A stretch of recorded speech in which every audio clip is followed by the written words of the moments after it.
दोस्तों, नागमणि की अनेक कहानियां आपने सुनी होंगी। नागमणि अत्यंत अलौकिक और प्रभावशाली होती है। ये इच्छाधारी नागिन को बहुत शक्तिशाली बना देती है। कहा जाता है कि कार्तिक पूर्णिमा के दिन एक साधारण नागिन भी बगैर मणि के विशेष शक्तियां पाती है, लेकिन वो शक्तियां केवल उसी पूर्णिमा की एक रात तक उनके पास होती है। और इन शक्तियों के बल पर नागिन कोई भी रूप धारण कर सकती है, कोई भी आकार ले सकती है और कोई भी असामान्य कार्य कर सकती है। दोस्तों, नाग नागिन महादेव शिव को ही अपना आराध्य मानते हैं और नाग देवता की पूजा करके कोई भी व्यक्ति भगवान शिव का आशीर्वाद प्राप्त करने में सफल रहता है। दोस्तों, ये चमत्कारी घटना घटी थी उत्तर प्रदेश के छोटे से गांव सीतापुर में गांव के मुखिया और वहां के सबसे धनी व्यक्ति रतनलाल के साथ। रतनलाल 5-6 साल पहले एक साधारण गरीबी का जीवन व्यतीत कर रहे थे। वो अक्सर जंगल में अपनी बकरियों को लेकर चराने जाया करते थे। यही उनका नित्यक्रम था। एक दिन बकरी चराते चराते वो जंगल के कुछ ज्यादा ही अंदर चले गए। उसी जंगल में एक इच्छाधारी नागिन अपने नाग के साथ एक पेड़ के पास रहा करती थी।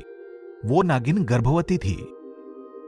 एक दिन बकरियां चराते चराते शाम हो गई थी और रतन जब उस पेड़ के पास से गुजर रहा था तो वहां उसे एक तेज चमकती चीज दिखाई दी। वो दोनों नाग नागिन भी वहीं थे। उन्हें देख के रतन थोड़ा सा डर गया और तुरंत वहां से जल्दी जल्दी घर को निकला। परंतु उस रात उसे बार बार वो चमकती चीज ही नजरों के सामने दिख रही थी। वो इतना तो समझ गया था कि हो न हो वो कोई बहुत मूल्यवान चीज थी और अगर वो मुझे मिल गई तो मैं भी अमीर हो जाऊंगा। लेकिन उसे पाने में रोड़ा बन सकते हैं वो दोनों नाग नागिन। उनका कुछ करना पड़ेगा। दूसरे दिन वो फिर से जंगल में उसी पेड़ वाले स्थान पर गया और कुछ दूर ही खड़े रहकर छिपकर उस पेड़ के पास रह रहे नागिन को देखने लगा। कुछ देर देखने के बाद उसकी समझ में आया कि नागिन गर्भवती है। वो चुपके से वहां से निकल आया।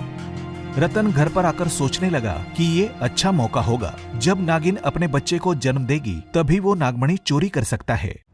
उस समय नागिन कमजोर होगी, बस नाग को ही मारना होगा और उस मूल्यवान चीज को हथियाना आसान होगा। उसने सुन रखा था कि अगर किसी नाग के मुंह पर गोबर मार दिया जाए तो वो अपना होश खो बैठता है। अब रतन हर रोज गोबर लेकर उस विशाल पेड़ के पास जाता और छुपकर सही मौके का इंतजार करते रहता। एक दिन वो मौका भी आया जब नागिन अपने बच्चे को जन्म देने वाली थी।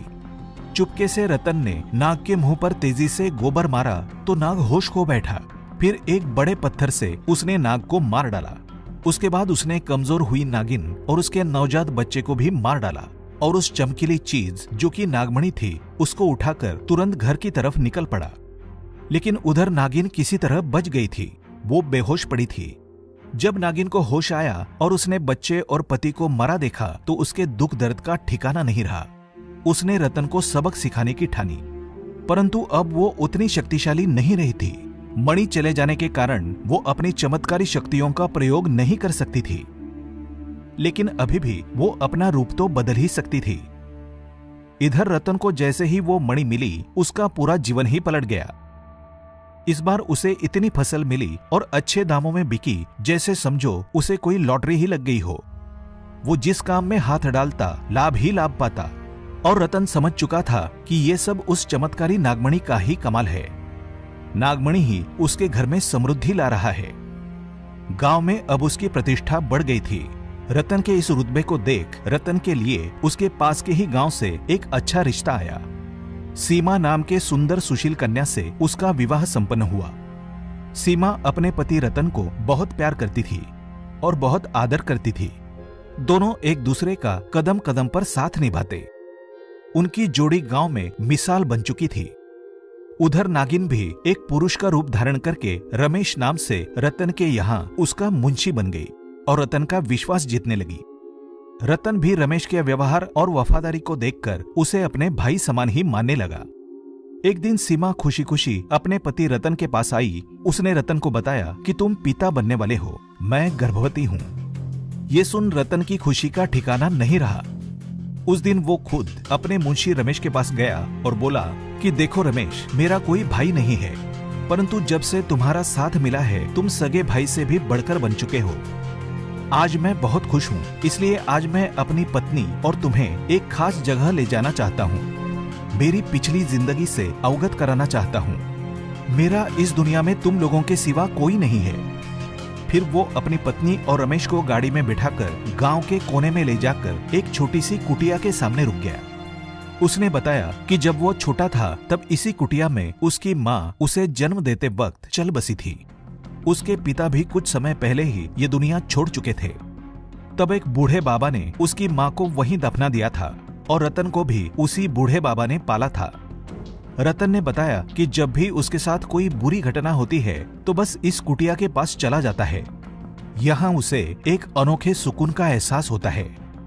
रतन ने आगे बताया कि आज मैं तुम दोनों को इसलिए यहाँ लाया हूँ क्योंकि तुम दोनों अब मेरी जिंदगी का एक अहम हिस्सा बन चुके हो। ये सुन सभी की आंखों में पानी भर आया। कुछ देर रुकने के बाद जब वे वापस पहाड़ी से होते हुए घर को जाने निकले तब अनहोनी हुई। अचानक पहाड़ी पर उनकी गाड़ी एक बड़े पत्थर से टकराई।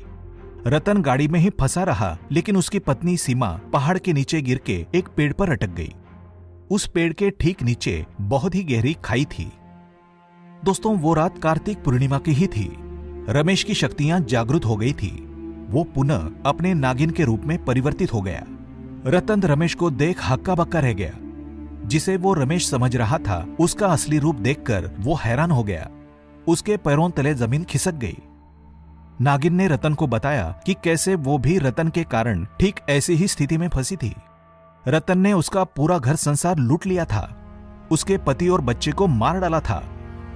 नागिन ने कहा, आज मेरा बदला पूरा हो जाएगा। रतन घायल होकर गाड़ी में फंसा हुआ था।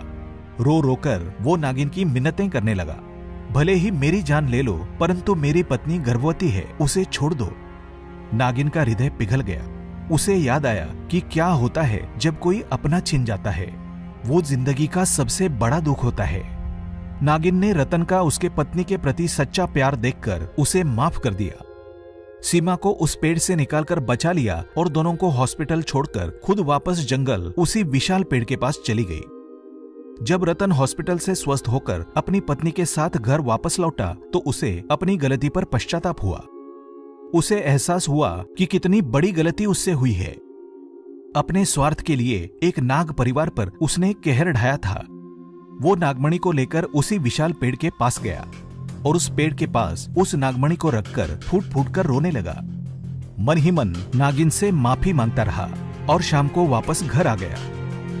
दोस्तों, कभी कभी स्वार्थ में अंधा होकर व्यक्ति इतनी बड़ी गलती कर बैठता है कि फिर उस गलती को कभी भी ठीक नहीं किया जा सकता और बस अंत में पछतावा ही रह जाता है। फिलहाल इस वीडियो में इतना ही। ऐसे ही इंटरेस्टिंग और नॉलेजेबल वीडियो देखने के लिए चैनल को सब्सक्राइब कर लें और वीडियो को लाइक और शेयर भी जरूर कर दें। मुझे दीजिए इजाजत। जय हिंद, जय भारत।